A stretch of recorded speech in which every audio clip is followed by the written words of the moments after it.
Inside NASA's Ames Research Center in Silicon Valley is a test environment that simulates the International Space Station's pressurized capsules.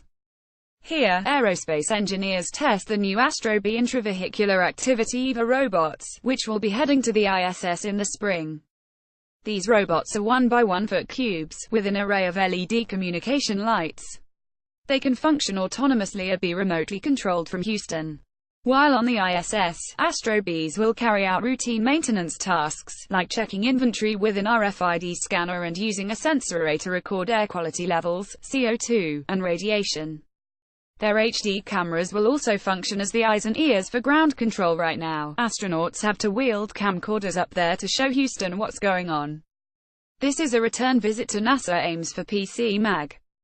We came last year to meet Maria Bualit, deputy head of the agency's Intelligent Robotics Group IRG. Back then, we learned about the K10KREX rovers, walked on the mocked-up Mars surface they used to test rovers, and saw the sphere's synchronized position hold, engage, reorient, experimental satellites, which were used for over a decade, and then modified into robots to carry out maintenance tasks under instruction from astronauts and/or ground control. At the time, Bualit showed us a very early prototype of the autonomous Astro-B robot, and NASA invited us to return when they were further down the engineering path. So recently, we came back to interview Drive. Trey Smith, Astro-B lead engineer, who started working on NASA projects as a student in 1998, and joined NASA's Intelligent Robotics Group team in 2007. Just as the BB-9E, BB-8, C-3PO, and R2-D2 droids assisted personnel in the fictional Rebel Alliance, Astro-B robots have been engineered to improve life on board the ISS. If we can save the crew a couple of hours a day by deploying these free-flying robots to assist as a research facility, sensor survey device and video link to ground control, that's vitally important, as astronaut time is the greatest resource up to their drive. Smith pointed out, another thing we want to do is ensure we don't inconvenience the crew. As the Astro-B can run autonomously, self-docking and setting out to conduct tasks, we need to make sure it's communicating intent while doing that. The Astro-B team member running these human-robot interaction experiments is Dr. Young-Kyung Kim. She joined NASA last year from Samsung, after receiving her doctorate from the Korea Advanced Institute of Science and Technology KAIST, home of the Hubbo robot we saw when the DARPA Challenge in 2015.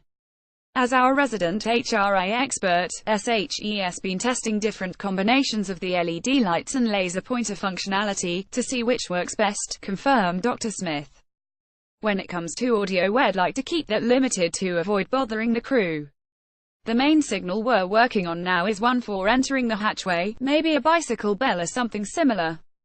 It's not silent anyway. I don't want to say it sounds like a hairdryer on blast, but, well, power is provided by lithium-ion batteries, which, depending on the tasks, will last several hours in operational mode, before self-docking and recharging is required.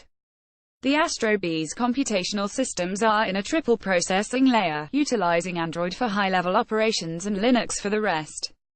Even NASA is subject to fluctuations in supply and demand within the electronics industry. When you have a 3-year project, you can run into obsolescence with suppliers. Drive. Smith pointed out. For example, when we went to order more cameras, we found they were obsolete, so we had to get new cameras, but when we installed them we found the old processor wouldn't work, so we had to upgrade that too. It's still a quad-core processor but a more recent version of the Snapdragon chipset. Our original design had 2 Snapdragon 805 SoMs. Now we have one 805 and one 820. Tech support in space. ISS software updates will be tricky. The space station doesn't have Wi-Fi, but it does have internet connectivity via NASA's TDRS tracking and data relay satellites, an array of 9 geosynchronous satellites that provide approximately 50 Mbit of bandwidth. Software updates are pushed very carefully, said Dr. Smith, and we package them as Debians. We push software updates to the docking station, using it as a nexus, so you utilize the uplink once, then push the updates to all the Astro-B units, via the dock. Once it's deployed, there will be 3 Astro-B robots on the ISS, 3 on the ground and 4 in backup. Yes, they all have names. The ones on the ISS will be called Honey Bee, Bumblebee, and Queen Bee. Two of the ground units will be B# and Melissa B. Melissa comes from the Greek word for bee. Astro B robots are designed to remain active for the life of the ISS, which is currently scheduled to end in 2024. There's no particular thing we expect to wear out during that period. There's probably a new set of batteries that we'll need to replace. It's possible for the crew to switch out, and we'll have spares on board drive, Smith said. As for post-2024, Dr. Smith is coy, as NASA HASNT publicly revealed Astro B's next mission. The ISS is 240 miles above Earth. If a future space station is in orbit around the Moon, that's about 1,000 times further away, and Mars is 1,000 times further away again. We're interested in using the Astro B for more autonomous space habitats, which might have crews, but those human astronauts could be away part of the time.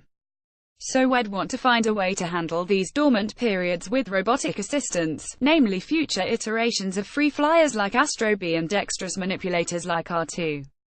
This concept is still in very embryonic stages, but that's one idea moving forwards. Interestingly enough, this concept of autonomous robots seeking intelligent life in inhospitable places was the focus of Dr.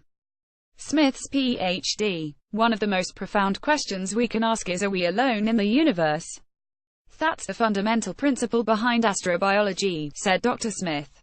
When I was doing my PhD in robotics at Carnegie Mellon, I based my thesis on the life in the Atacama Project, an extreme environment which is used to do analogous planetary exploration studies. Simply put, during that project, we achieved what was arguably the first time a robot autonomously discovered life in an extreme environment, he said. So there you have it. By June 2018, Astro B will be on the ISS working alongside human astronaut crews. Post-2024, later iterations of the free-flying smart robots could be heading where no robot has gone before, in search of life and helping to establish off-world colonies.